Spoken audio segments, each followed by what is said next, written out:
Hello, my name is Ryan Williams and I'm a PhD student at Teesside University.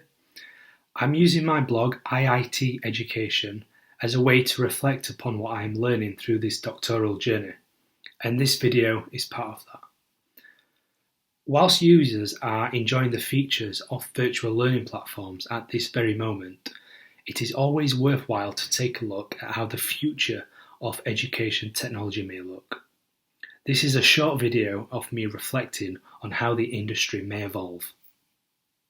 Education is required to be regularly reviewed to take into account the social, economic and political changes that are happening.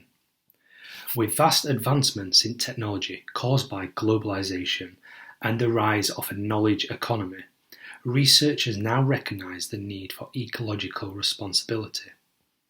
New forms of educational technology are nothing short of revolutionary and have empowered educators to develop remarkable learning experiences. Technology has made knowledge almost universally accessible, and this disrupts the foundation of education. And it also means that the goal of education has changed from a knowledge transfer to the circulation of wisdom. Students are also changing and are increasingly conditioned to take short pieces of information at a rapid pace. They are also comfortable with multitasking and seek workarounds that previous generations of learners never sought. Some teachers believe the need for instant answers have made students less likely to retain information. There simply is no need to store this information as much as previous generations because it's so accessible now. It is unclear whether interacting online, socially and academically will have negative long-term social impacts. However, it is clear that students today feel more knowledge empowered than ever before. Educators have predicted that digital content will replace traditional textbooks completely by 2026. Some of the benefits of ebooks include: 1. They are delivered almost instantaneously. 2. There are no trees required to make them. 3. They are cheaper to produce, and this also makes them more accessible. And 4. They are more portable than books. It will become more common for students to carry a library of 100 books around on a laptop or tablet.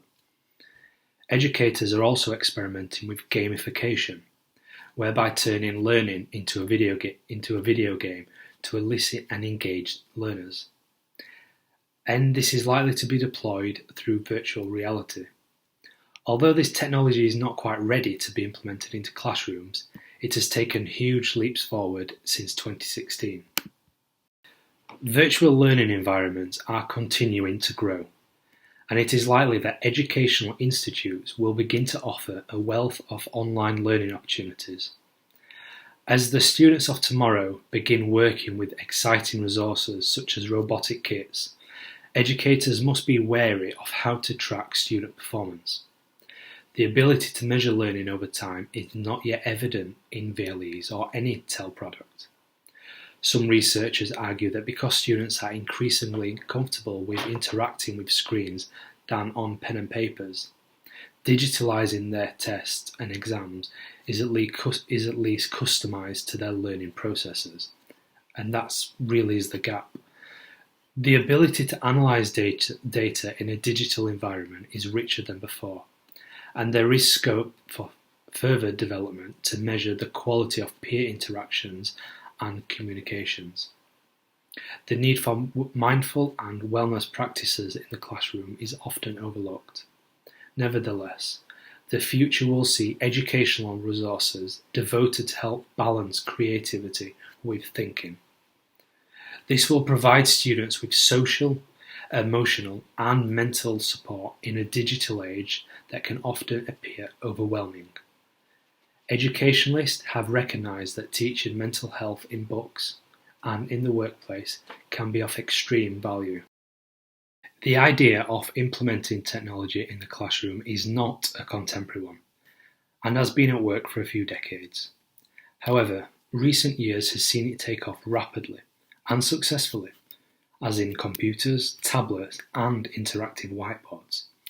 We've seen it even more since the start of lockdown in March. Theorists and educators can now make predictions about how the future relationship will look like between education and technology. However, there also ought to be attention on how easily social, economic, and political changes can impact this relationship. Thank you for watching. In my next video, I'll be talking about virtual learning environments and education technology as a whole. Thank you.